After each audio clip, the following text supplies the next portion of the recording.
Right. Thank you, everyone. So welcome. It is December 14th, and welcome to the final quarterly update here for the year, unless something really unusual happens and we need to do one on short notice. So hopefully that will not be the case.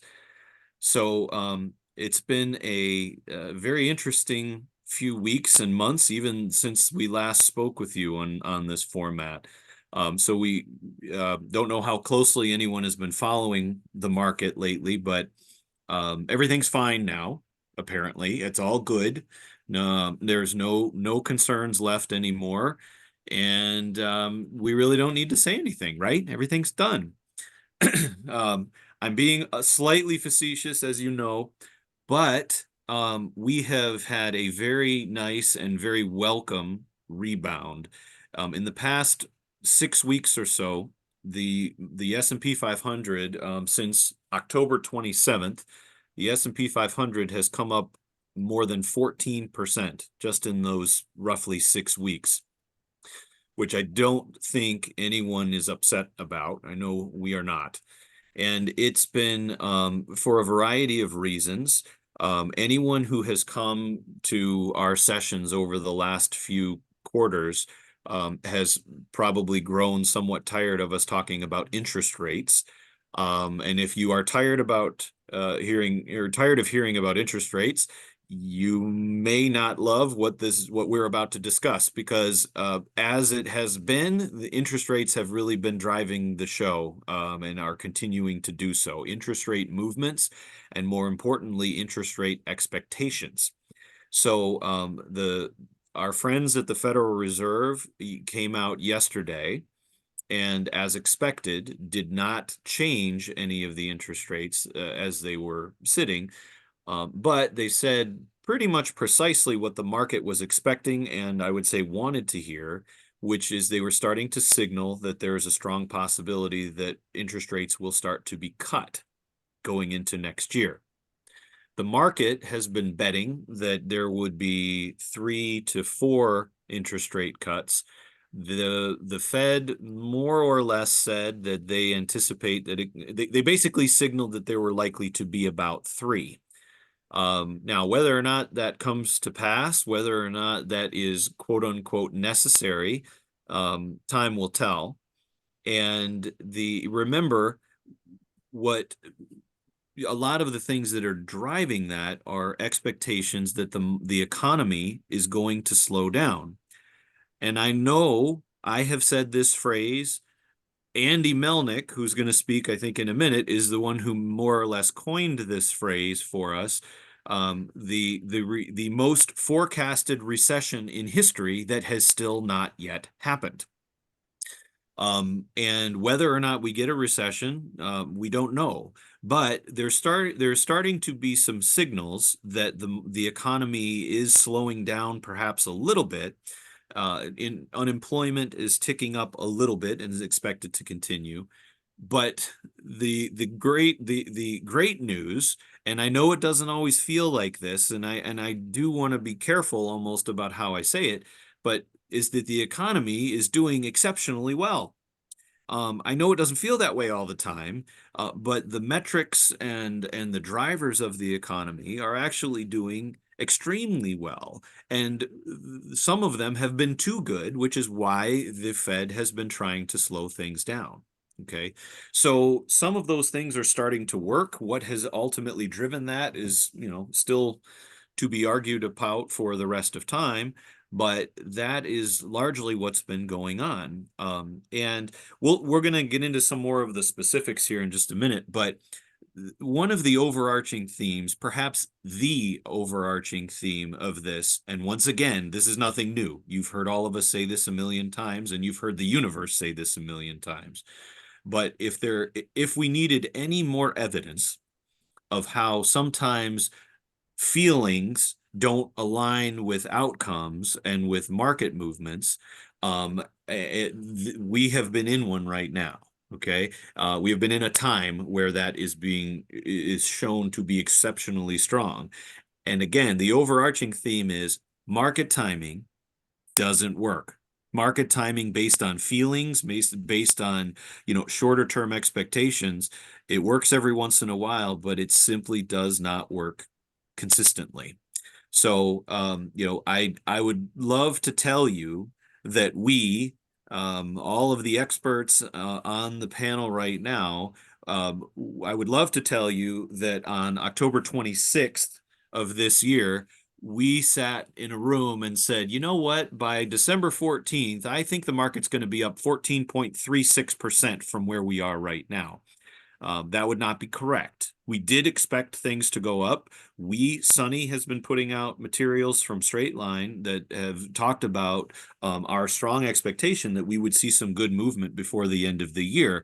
But we were not sitting there thinking this percentage movement this quickly, this change in expectations about interest rates. So it's just another validation of the time-honored, consistent traditions that we feel are most important when driving these kinds of accounts. Okay. So with that, I know, Andy, I know I've taken probably some of the things that you were planning on saying, which I always do, which is frankly why I speak first. So, but I know that you had put out a little bit of a note actually earlier today about perhaps the timing or the likely timing of those interest rates, because we have another fun thing coming at the end of next year. So with that, I'm going to turn it over to you, if you wouldn't mind, to maybe provide a little bit more detail. Thanks, Michael, and welcome to everybody. I'm glad to see you again. It's always enjoyable to be with you all. What Michael is saying is I try to be brief, so I put a one-sentence commentary out today, which basically said the Fed is going to increase rates probably. Currently, the financial markets look for 4 increases by July. Decreases, Andy. Decrease, thank you. You never know, they could change their minds. But anyway, true. 4 decreases by July. But I also said that I thought because of the presidential or the federal elections, Congress and the president, that it's unlikely that they would start making changes in the Fed funds rate after Labor Day or before the election. So right now, it looks like we'll have at least 4 25-point decreases. In my world, it's 1% as a decline. I think what the important point of yesterday's Fed meeting was, it was a major shift in its direction of policy. Up to this point, up to yesterday, the major focus, pardon me, I've had a cold, either that or I'm going through puberty, I don't know which one. But anyway, up to yesterday, the Fed principal focus was on bringing inflation down to their target of 2%. Yesterday, they balanced their outlook with making sure that the higher rates do not suppress economic growth, and therefore they're likely to bring down interest rates, as we just described, over the next year and then some. Their ultimate goal is probably to bring interest rates, the Fed funds rates, down to the low 3%. That seems to be the target area, 3.25 to 3.5. But we're talking a couple of years out. The key facts that have moved them in this direction is the rapid decline in inflation. Now, one of the things that really is the difference between, I think, what an average person sees as an inflation and what the market sees is that we're starting to see inflation. For example, the cost of intermediate goods came out yesterday and basically was flat. There was no inflation, and as a result, the key index of inflation the Fed looks at, the personal consumption expenditure index, will be very modest in this month. If you include energy, et cetera, it'd probably be flat. And excluding that, just the core, excluding food and energy, two items that we all use, but they exclude them, will probably be up modestly. So the Fed sees its target goal of 2% being reached by the end of next year, or certainly in 2026. The other side of it is the economy is not doing badly. Retail sales came out today, or reported this morning, and they were up, I think, 0.6% if you eliminate gas and autos. And that's pretty strong in this environment. That would be an increase of 3 to 4% year over year. The American consumer, you can't stop the American consumer. I've been in this business many, many years, and the consumer always surprises you with their willingness to spend money. I know my kids don't surprise me doing that, but the American consumer is amazing in their ability to spend. And so the economy is doing pretty well. Now, why are a lot of Americans saying, oh, the economy isn't so hot? It's because the level of inflation that we experience has been pretty enormous, and the prices haven't really come down.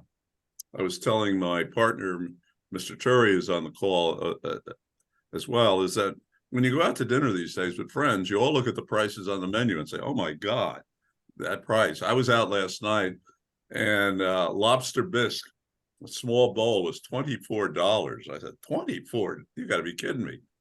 And so that's what's going on. The other aspect is that since 1990, we have not had a high level of inflation. So that's over 30 years ago.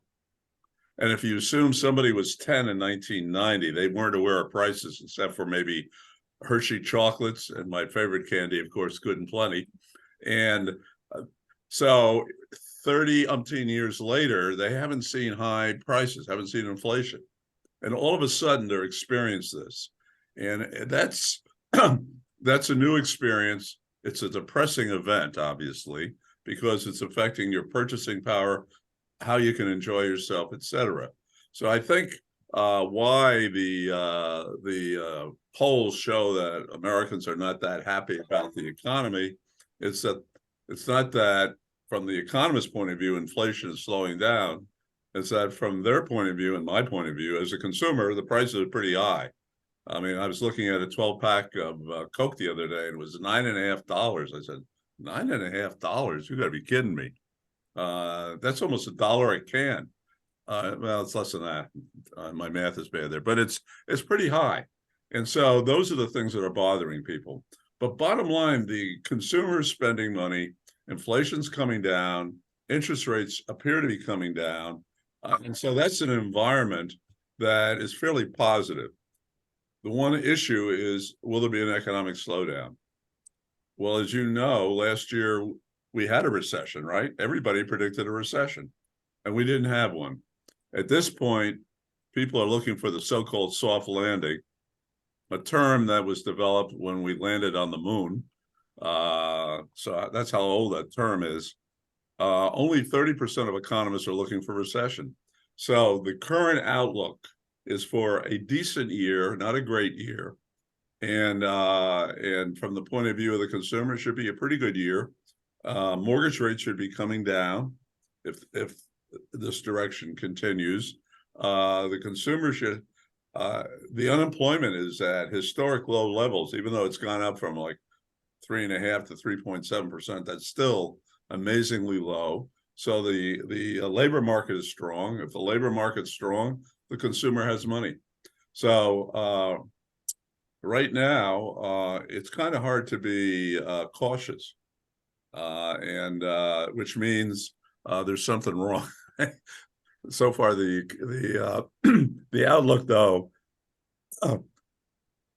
with interest rates coming down, the outlook with the consumer being strong, the outlook looks pretty good. And the important thing too, from the point of view of earnings, particularly for global companies, as the interest rates come down, the dollar has weakened.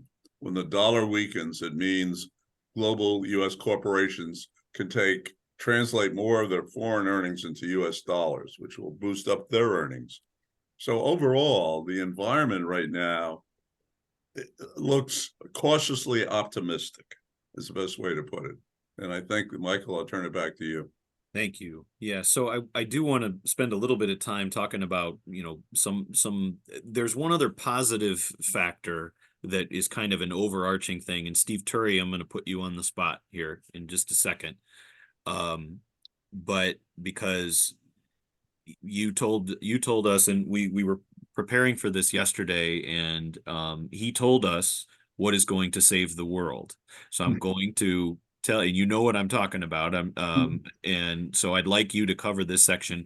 Now, there are obviously some headwinds that we are facing. We're going to cover that in just a minute. But Steve, would you say the magic phrase that is going to save the world and how it is also impacting all of the things that are kind of happening behind the scenes? Hi, thank you, Mike, and thank you everybody for joining the call today. Mike, I'm making this. I think you're referring to productivity increases. I am. I wanted to put you on the spot. I thought it'd be more fun. So we being America as well as globally have really significant amounts of debt. And so so what happens over time is you need people working to pay taxes to pay off the debt or to service the debt. At the same time, we don't really have a large increase in our workforce population like we did during the baby boomers. And so we kind of have we don't have as many people working. And two, we have a lot more debt, more than ever before, that we have to pay off. And the interest on that debt is getting higher. It costs more to service because rates have gone higher. So when rates were zero or very low, we all are probably upset with our government officials for not issuing a lot more debt at longer terms back then. For whatever reason, they didn't. And that's coming back to. So what is the solution? The solution here is productivity. So we have economic growth is it's equation of how many people are working and how much are they producing. So we know this side of the equation, how many people are working, is not really growing much. And so the only way we're going to get economic growth in order to pay taxes to service the debt and really help our society and reinvest in different companies is productivity growth. And one of the pleasant things that have come out recently is the productivity numbers are increasing. They're looking better. And that was unexpected. And really, we have to, so as an economy, as a society, keep reinvesting in productivity increasing activities so we can service that debt. And that's going to impact interest rates. That's going to impact equity markets. It's going to impact our ability to borrow or lend or do things like that as well. Thank you, Steve. Again, there are our position for a very long time now has been, especially as some of these more negative things were expected and really heavily anticipated, to the point where people were talking about how bad the recession was going to be, not if it's going to happen. But our point really throughout the process has been there's plenty of reasons, as always, there's plenty of reasons to be negative. And as many of you who've heard me over the years have known, my bias against the media, who likes to fan those flames of all of those negative things, because negativity sells better. Fear and outrage sells better. So I won't go off on that rant. I'll spare you that one for this time. But our point has always been there's positive things going on as well. The productivity things, the interest rates, which is going to be viewed as a positive driver for reducing interest rates, both for equities and for bonds and the price of bonds. So all of those things are positive. Now, are they perfect? No. Will they ever be perfect? Will we ever have a time where there's not threats out there? No, that doesn't exist. There will always be those concerns out there, and there are some that are more significant than others. One of them, we were speaking about again, and have been for some time, and I don't think this is any big surprise. The real estate market, okay, particularly the commercial real estate market. But we have to be even more precise than that, because when we think about the concerns of the real estate market, it's not all areas. If you are in warehousing, if you are in certain other things that are dependent on Amazon trucks moving around, you're in a great place. But if you have office space, you're not necessarily in a great space. And to take it a step further, it's not just that the people who own commercial real estate, it's the people who finance commercial real estate. Now we're talking about banks, and really a lot of regional banks, and some of the exposures that are in those areas. Those are concerns, because um, our whole economy has changed. Right now, as we speak, the people from StraightLine and Skyview are in a mix of offices paid for by StraightLine and Skyview, and houses and other places as we speak. And we all know what this means, and how prevalent this has become. So there are concerns out there that can really drive things down, in certain parts. But our point has been that there are also positives happening, that if it is not enough to drive things consistently higher, it at least is enough to serve as a counterpoint to some of the negative things that are out there. Okay. So I want to talk about one other one, particularly as we come up on the election season. And that is the income tax situation. So right now, we are under an income tax situation, and income tax brackets that, historically speaking, are relatively low. Another thing that some people would violently disagree with, is that if anybody says that taxes are low. But when you look at where we stand, in terms of the tax brackets and the thresholds for those tax brackets, historically, it's actually quite favorable right now. Now, some of this has been created over time, but the situation that we are in right now was largely created by the tax cuts that happened in 2017. And those tax cuts, you will hear this term with increasing frequency over the course of the next few months, and that is the Trump tax cuts. That's what they are known as. Now, anytime you put that name in front of anything, it immediately becomes controversial. Half the people love it and half the people hate it without knowing really what it is yet.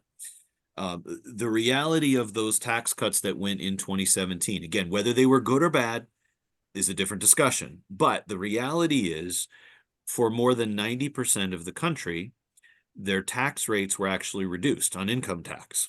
Again, I know it didn't always feel that way.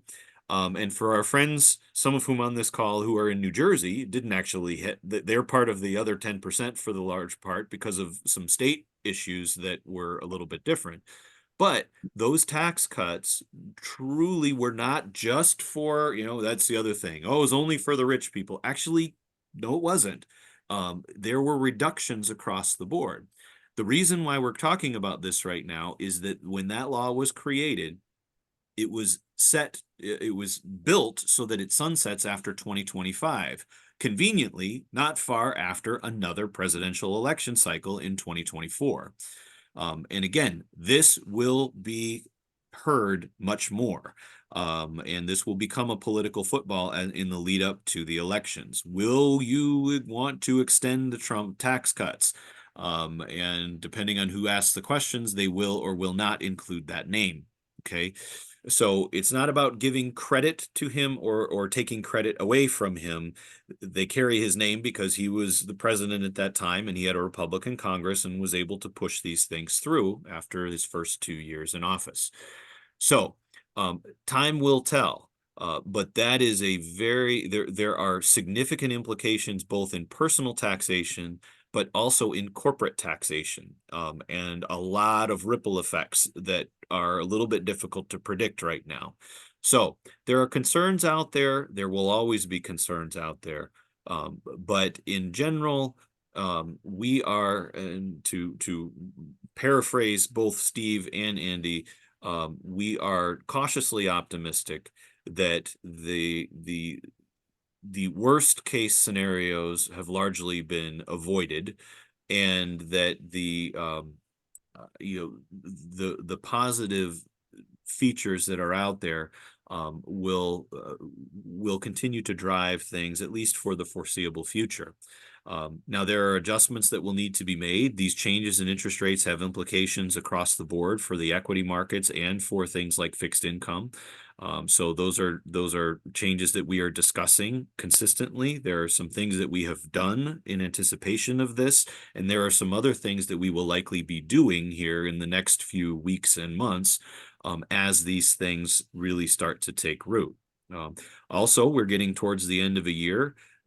So for those of you who have taxable accounts invested, this doesn't really apply to IRAs or 401ks or 403b accounts, but there are some changes and some tweaks that we will need to make towards the end of the year to account for some some things that have happened and to make sure that we're doing things in the most tax efficient way. So, but with all of those things, we really feel fairly comfortable about what's going on right now. We were always watching, and we were always looking for opportunities and looking for things where we need to perhaps protect a bit more. But that is kind of a high level in where we feel things are. Right? So with that, I have a few more notes here, but I want to pause. And Jason, do you have any? Are there any questions that have been coming through? No, nothing at the moment. Okay. So again, if anyone has any questions, please feel free to write them into the chat. On a while we're waiting for that, just on a StraightLine note here, you have seen a few things that have come through about some of the new capabilities and the enhanced capabilities that we have. There's going to be some more things coming through here in the very near future.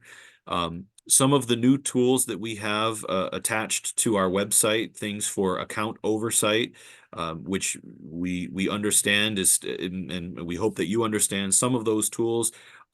Depending on where the accounts are held, some of the data is flowing a little bit better than in other areas. So that is still being fine-tuned. Our new financial planning tool that we incorporated several months ago is now up and available for anyone to use. In fact, it's publicly available. It's on our website. Anybody could register for it and go through it. Rob Rickey, who's on the call today, and there he is. He just popped up. Well, you're still blurred out, Rob, but it's not picking you up against our background. There he is. Okay, now he's popped back on. You may not be able to see him depending on your setting right now, but Rob has been recording some instructional videos to really walk you through how to set these things up. So we're excited for that. We're going to be sharing that with you very, very soon.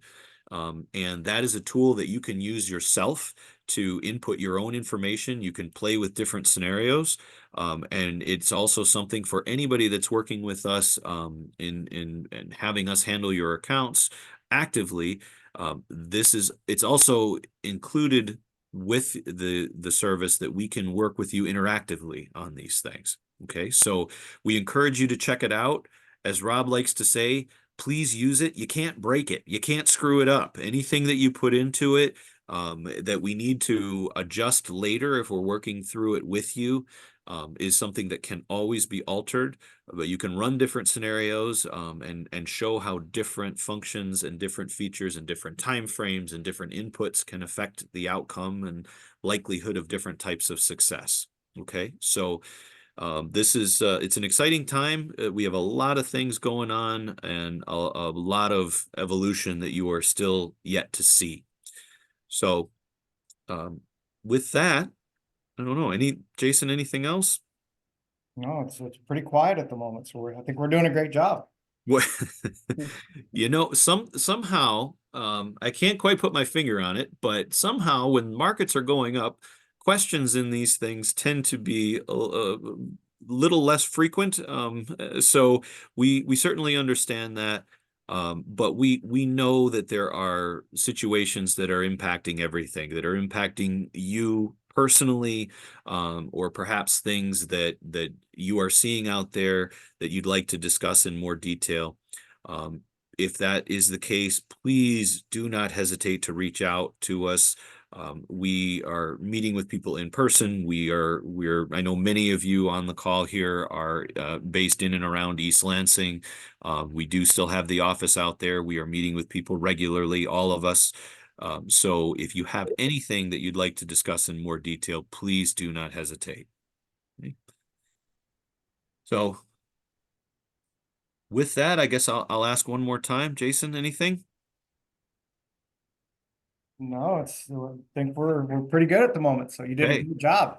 All right. Well, we'll keep this one a little bit shorter then. I appreciate everybody joining in. Oh, I do have one more thing real quick. These sessions, going forward into 2024, you will see them start to take on a slightly different format. We are going to be bringing in some other voices. We're going to be bringing in some other types of experts, and we have lots of experts, and the experts that you have come to know and love will continue to be part of this. But we are going to bring in some other voices, some of the folks that are directly handling some of the mutual funds that we work with, and some of the things that are in your accounts. We're going to have some other educational topics that will come on. We're working on this schedule as we speak.